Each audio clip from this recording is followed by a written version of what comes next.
Good evening मेरे प्यारे दोस्तों, सभी लोगों को मेरा नमस्कार।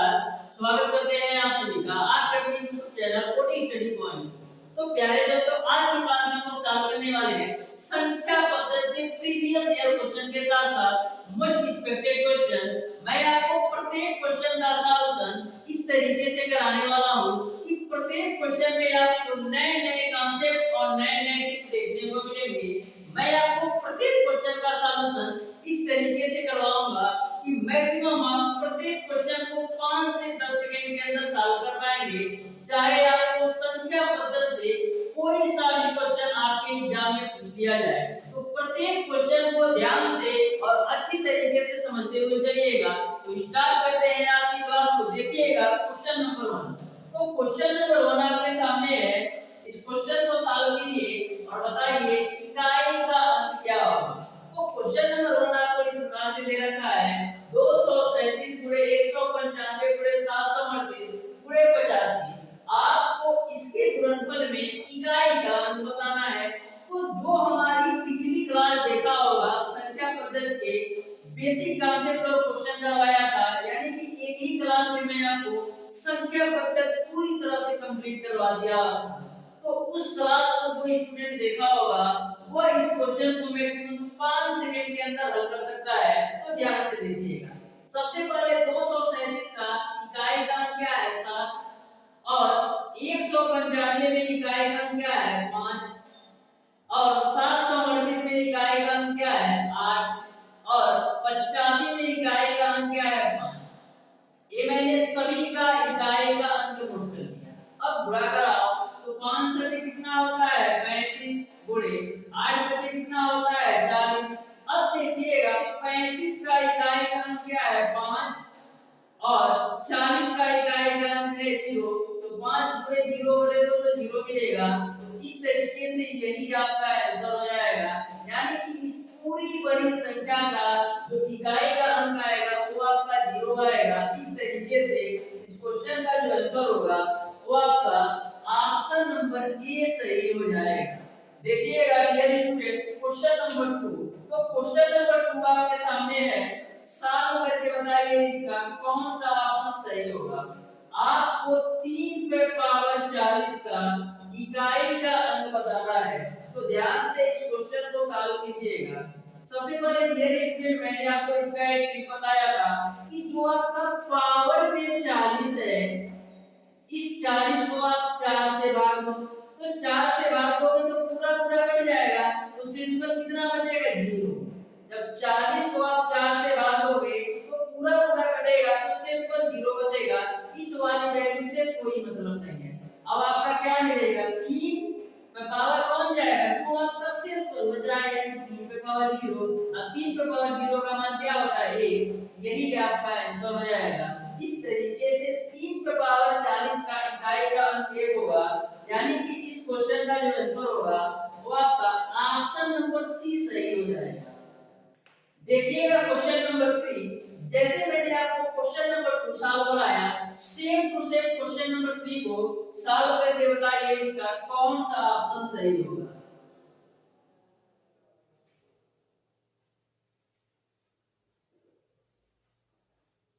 तो देखिएगा डियर स्टूडेंट क्वेश्चन नंबर 3 आपको इस तरीके से है। आपको बोला है 125 पे पावर 125 का इकाई का अंक आपको ज्ञात करना है। तो करते क्या है, सबसे पहले हम पावर को 4 से डिवाइड करेंगे, यानी 125 को आप 4 से भाग दीजिए तो 4 गुना 12 4 एकम 4। शेषफल कितना बचेगा, शेषफल आपका 1 बचेगा। तो इस वाली वैल्यू से कोई मतलब नहीं है, तो आपका क्या हो जाएगा 125 पे पावर शेषफल कितना बचा है 1। यहाँ तक आपको समझ में आया होगा।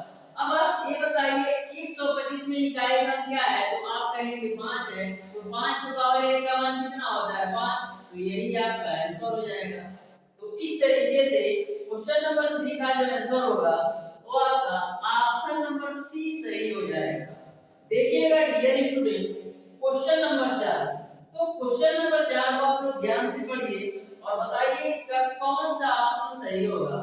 जो आपका क्वेश्चन नंबर 4 है same to same question question number 3 और 2 की तरफ सॉल्व करना है। तो ध्यान से समझिएगा। क्वेश्चन नंबर 4 को आपको दे रखा है 135 पे पावर 79, 135 पे पावर दे रखा है 79 गुणे 67 पे पावर 67। इसमें आपको इकाई का अंक बताना है। तो ध्यान से समझिएगा। सबसे पहले इसको सॉल्व करते हैं। तो 79 में आप 4 से भाग दीजिए। देखिए इकाई का अंक क्या आ रहा है, सॉरी शेषफल क्या आ रहा है। तो 4 एकम 4 3 9, 4 9 आपका हो जाएगा 36, यानी शेषफल कितना बचेगा 3 बचेगा। तो इससे कोई मतलब है नहीं, इसको मैंने हटा दिया। अब यहाँ पर आपका क्या हो जाएगा 135 पे पावर शेषफल कितना बचा है 3 हो जाएगा पूरे। अब इसको सॉल्व करते हैं। तो 67 को आप 4 से भाग दीजिए। तो 67 को आप 4 से भाग देंगे तो 4 एकम 4 बचा 2 और 7, तो 4 6 कितना हो जाएगा 24। तो कितना बचेगा शेषफल, शेषफल आपको बचेगा 3। तो शेषफल 3 बचेगा, यानी कि 67 पे पावर आपका हो जाएगा 3। अब आप ये बताइए 135 में इकाई का अंक क्या है। तो आप कहेंगे 5 है, तो 5 पे पावर 3 गुणे 67 में इकाई का अंक क्या है। तो 7 पे पावर 3। अब बताइए 5 के क्यूब का मान कितना होता है 125, और 7 का क्यूब का मान आपका होता है 343, 343 होता है। 7 का क्यूब एक बार देख लेते हैं। 49 गुणे 7, 7 9 63 को 3, ठीक है 343 होता है। अब देखिएगा 125 में इकाई का अंक है 5 और 343 में इकाई का अंक है 3। तो 5 गुणे 3 करोगे कितना मिलेगा 15। अब 15 का इकाई का क्या है 5, तो यही 5 आपका आंसर हो जाएगा। इस तरीके से क्वेश्चन नंबर 4 का जो आंसर होगा वो आपका ऑप्शन नंबर ए सही हो जाएगा। तो देख सकते हैं यदि आपको ट्रिक और कॉन्सेप्ट अच्छी तरीके से पता है तो ऐसे क्वेश्चन को आप मैक्सिमम 5 सेकंड के अंदर सॉल्व कर सकते हैं। लेकिन यदि आपको ट्रिक नहीं पता होगा, ये कॉन्सेप्ट नहीं पता होगा, तो इसी क्वेश्चन को आप नहीं सॉल्व कर पाएंगे। देखिएगा क्वेश्चन नंबर 5। तो क्वेश्चन नंबर 5 आपके सामने है, सॉल्व करके बताइए इसका कौन सा ऑप्शन सही होगा।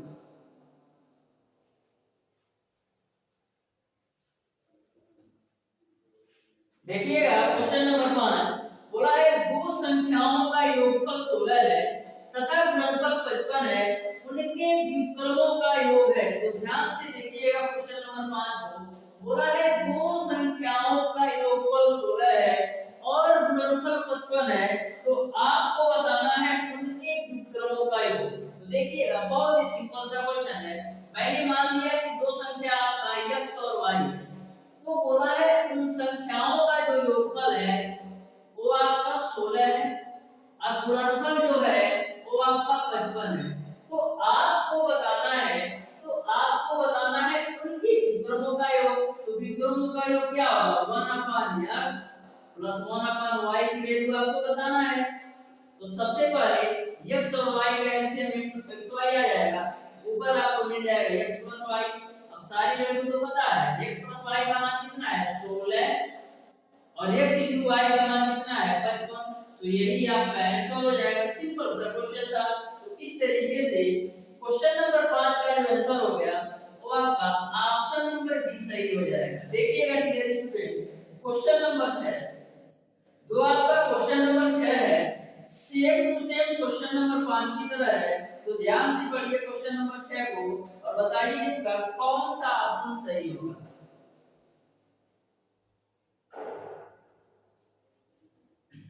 देखिएगा क्वेश्चन नंबर 6 बोला है दो संख्याओं का योगफल 11 तथा गुणनफल 30 है, तो संख्या क्या होगी। बहुत ही सिंपल सा क्वेश्चन है। यदि आपको ट्रिक और कॉन्सेप्ट पता है तो देखिएगा ध्यान से। बोला है दो संख्याओं का योगफल 11 है, तो मैंने मान लिया कि दो संख्याएं आपका x y है, योगफल जो है संख्याओं का वो आपका 11 है और गुणनफल जो है वो 30 है। तो देखिएगा वैसे तो आप देखते ही टिक कर सकते हैं इसका आंसर क्या होगा। देखिए x * y का मान 30 है, x * y का मान 30 है, यानी कि यदि x का मान 5 हो और y का मान 6 हो, x का मान 5 हो और y का मान 6 हो, तो 5 × 6 30 हो रहा है कि नहीं।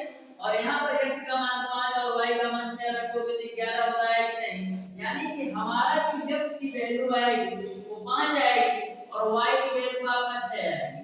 ऐसे आप गेस करके भी कर सकते हैं कि हाँ हम इस संख्या का इस संख्या में मल्टीप्लाई कर रहे हैं तो हमारा 30 भी आ रहा है और दोनों संख्या को जोड़ने पर हमारा 11 भी हो रहा है। ये तो मैंने आपको बेसिक कॉन्सेप्ट बताया, इस तरीके से भी सॉल्व कर सकते हैं। इसको देखिए, यदि आप कॉन्सेप्ट और ट्रिक या फार्मूला कर सकते हैं उससे सॉल्व करना हो तो कैसे सॉल्व करेंगे। तो देखिएगा, आपको a + b का मान पता है यानी x + y का मान पता है, यदि आपको x - y का मान पता हो जाए तो आप दोनों संख्याएं ज्ञात कर सकते हैं। तो देखिएगा, आपको पता है डियर स्टूडेंट कि आपका x - y का होल स्क्वायर बराबर होता है x + y का होल स्क्वायर माइनस का 4x।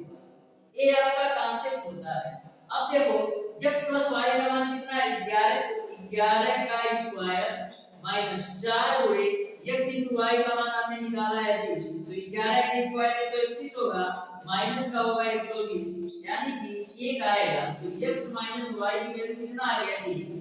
तो इसको आप मान लो समीकरण 1 है और इसको आप मान लो समीकरण 2 है, तो समीकरण 1 और 2 को हल करके x y का मान भी निकाल सकते हैं। तो समीकरण 1 + 2 से, तो समीकरण 1 आपका क्या है x + y बराबर 11 है और x - y बराबर 1 है। हल कर लो तो ये आपका जोड़ेंगे तो ये आपका कटेगा, तो 2x बराबर आपको मिल जाएगा 12।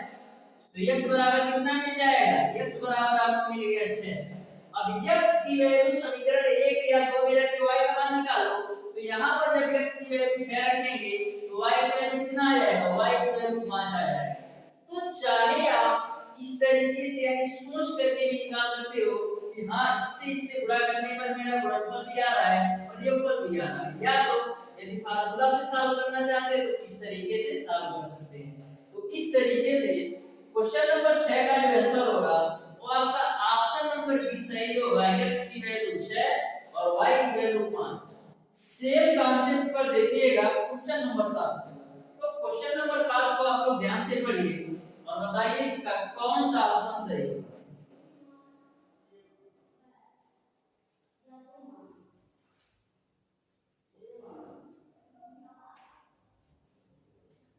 देखिएगा डियर स्टूडेंट, मैं आपको प्रत्येक क्वेश्चन में बेसिक कॉन्सेप्ट और ट्रिक बताऊंगा और ये ट्रिक ऐसे होंगे कि आपके एग्जाम में बहुत ज्यादा एक्यूरेसी लाएंगे और आप जो आपका 2.5 घंटे का पेपर होता है, 2.5 या 3 घंटे का जो पेपर होता है वो पॉलिटेक्निक का 2.5 घंटे का और आईआईटी का 3 घंटे का, मैक्सिमम आप 2 घंटे में सॉल्व कर लेंगे, चाहे वो पॉलिटेक्निक का पेपर हो चाहे आईआईटी। लेकिन आपको ध्यान से मेरी प्रत्येक क्लास को लेना पड़ेगा। तो देखिएगा क्वेश्चन नंबर 7। तो क्वेश्चन नंबर 7 आपका इस प्रकार से है कि दो संख्याओं का जोड़ जो है वो 24 है और गुणनफल 143 है। तो दो संख्याओं का जोड़, मान लिया कि दो संख्या x y है, जो योगफल है वो आपको दे रखा है 24 और जो गुणनफल दे रखा है वो आपको 143। अब देखो सोच भी सकते हो कि यदि में 143 कैसे आएगा, 143 को हम कैसे लिख सकते हैं 14 गुणे 13, सॉरी 143 को आप 14 गुणे 11 लिख सकते हो कि नहीं। तो 14 गुणे 11 करोगे तो 143 भी आएगा और 14 और 11 जोड़ोगे, 14 और 11 जोड़ोगे तो 24 भी आएगा। तो यहां से डायरेक्ट निकाल सकते हो कि हाँ x * y यानी 14 गुणे 11 करने पर 143 भी आ रहा है और 14 + 11 करने पर 24 भी आ रहा है, यानी x की वैल्यू तो आपका 14 होगा और y की वैल्यू आपका 11 होगा।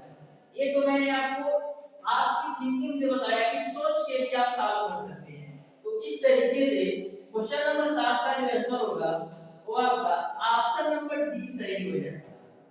इस क्वेश्चन को आप बेसिक से भी सॉल्व कर सकते हैं, जैसे मैंने आपको क्वेश्चन नंबर 6 बताया। अब देखते हैं डियर स्टूडेंट क्वेश्चन नंबर 8 को। तो क्वेश्चन नंबर 8 आपका फार्मूला बेस्ड क्वेश्चन है, सिंपल सा क्वेश्चन है, बताइए इसका कौन सा ऑप्शन सही होगा। तो देखिए क्वेश्चन नंबर 8 बोला है 1 से 100 तक की सभी प्राकृतिक संख्याओं का योग क्या होगा। आपको 1 से 100 तक की सभी प्राकृतिक संख्याओं का योग बताना है। तो मैंने बताया था कि n प्राकृतिक संख्याओं का योग का जो फार्मूला होता है वो n धन 1 डिवाइडेड बाय 2।